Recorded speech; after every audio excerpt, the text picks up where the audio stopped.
A large UK study found out that dog owners were 4 times more likely to meet the 150 minutes recommended exercise from CDC. So if you have a dog, you're more likely to exercise than not. If you need to exercise and you want to exercise, guess what? If you don't have a dog, get a dog. That might be the best way for you to meet CDC guidelines. Now, they found that dog owners sat about 26 minutes less per day and spent more time in like activity compared to non-dog owners. That's true, right? I have 2 dogs, and whenever I'm traveling or I'm at home, I have a sense of responsibility towards these dogs that I need to feed them and I want them to get exercise. If you're a dog owner currently and you're resorting to the dog walker phenomena where you pay someone, picks up the dog, you know who you are out there, maybe space that out so you make it a point to walk the dogs yourself, get some exercise in. And even if you're not doing that, the science is showing that because you have a dog, because the dog walker can't be there all the time, you're probably moving more than a person who doesn't own a dog. So kudos to those of you who have a dog. The sense of responsibility is there, it's built in. And arguably, who's really taking the dog for a walk? Is the dog walking you or you walking the dog? And you'll definitely know that. Another thing that is interesting in this research that I'm doing is when you look at the ownership of pet ownership, a lot of the initial thoughts that we had is, we have a companion, we get a companion, it's, a therapeutic dog, et cetera, et cetera. But what we're not probably understanding is that this dog relationship we have is more relatable to the absence of human relationships that society is having today as we engage more frequently on social media, more frequent digitally, as we speak to people more frequently online versus in person. The relationship with the dog becomes a 3-dimensional comforting tool for us. So not only can a dog allow you to exercise more, a dog can also be very therapeutic to your mental health, which is 2 of the topics that I'm absolutely interested in. Mental health and physical health. They're tied together, but you get the point. If we go back to the psychology of how frequently should you walk your dog, well, it's something like this, right? When you get a dog, you're always thinking about, well, do I have the space to host the dog? Think about it from this point of view. How often do you see your dog racing around the backyard on its own? Very rare, right? The dog's not looking for a lot of space to run around in it. It's looking for a companion to walk with and play with. So take that with a grain of salt and think of it from this point of view, which is when you have a dog, make a point of playing with the dog. And if you play 2 or 3 times with the dog in the evening or before you go to work, or if you're lucky to be working at home, then make that a snack for you, a non-exercise activity, thermogenesis, driven by play. Play with your dogs, take them outside, do a little walk, throw the ball. Not only are you moving the dog, you're moving yourself too.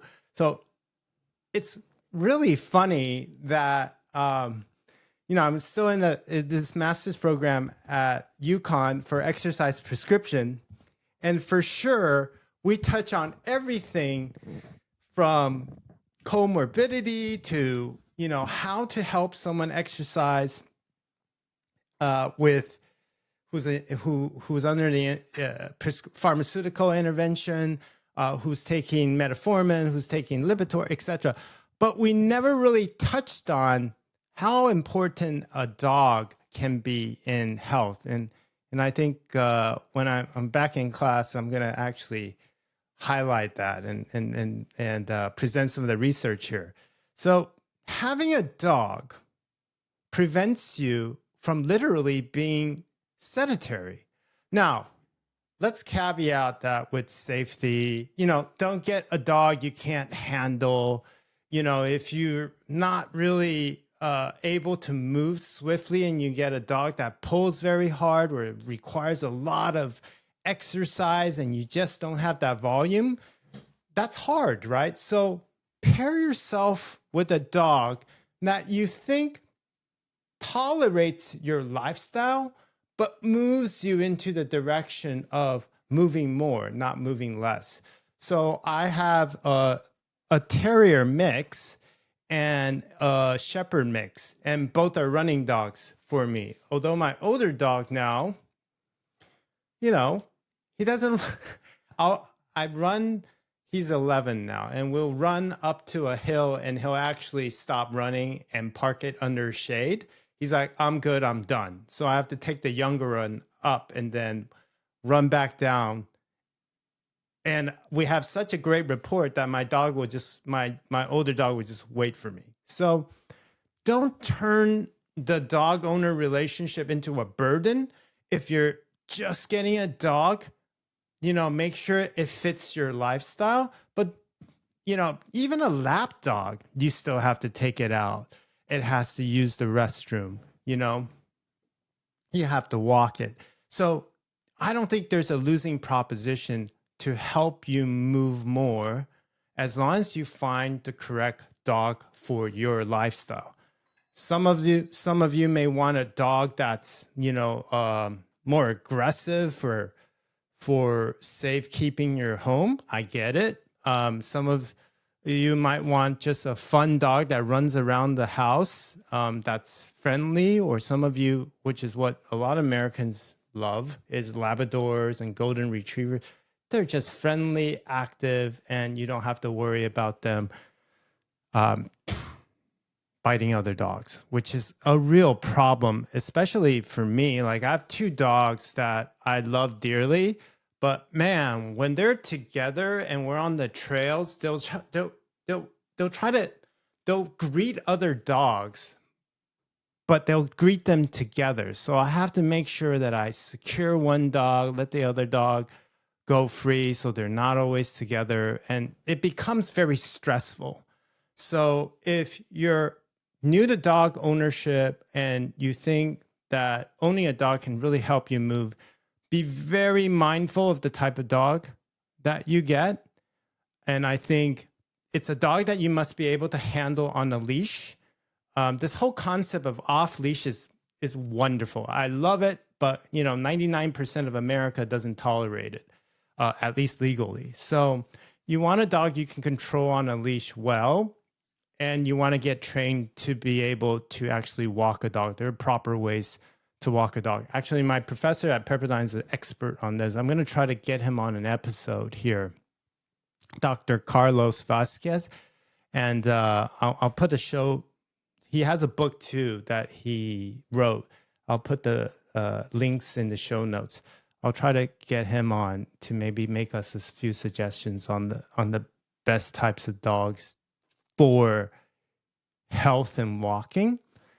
But I don't think there's a bad dog, to avoid sounding redundant. I'm going to put several pretty wonderful studies in the show notes here. And what I've noticed is a lot of you guys like the research, but you prefer me not going too deep in it because I can get lost in the weeds. But grain of salt, 4 times more likely to move if you are a dog owner. That small interventions could add up to 58 additional minutes of walking per week, about an extra 1,800 steps per day. And this could last up to a year. So for all of you who just got your health check back, and the doctor's like, you really need to move more. If you have a dog, make a point to move more with the dog. If you don't have a dog, consider getting one dog. Don't go into the two dog thing all at once. I know, just grow, like, kind of ease yourself into it, because I have two dogs. There's a whole different ball game. They do play with each other, but remember, the intention here is to get the dog to walk you, probably less though the other way around. And for those of you who already have a habit of exercising your dog, kudos for you. Keep it up, because you're definitely most likely moving 4x more than the regular person who doesn't have a dog. And sitting on average 26 minutes less per day. It's fascinating. And there's another study that's an anecdote. It's not an anecdote. It's a study they did that, dog walkers will go walk their dog no matter it's rain or hail or in a cold. It didn't matter. They just kept off. So it's human nature, right? I think we're a more loving species than not. So it's like we want to take care of our dogs. We want to make sure they're fed, and we know that even if it's raining, they need to go out and do their thing. So I hope this episode gives you. I hope this podcast gives you a little bit of an idea of maybe a pet is the best way to help us move. Maybe that's the secret for longevity, is owning a dog that you walk several times a day. And not only does it allow you to make up for your 150 minutes of activity every day, but it's also a therapy, a three-dimensional living thing that you bond with on a daily basis that can improve your mental health. Thanks, guys. Hope you like this podcast. This is a fun one for me.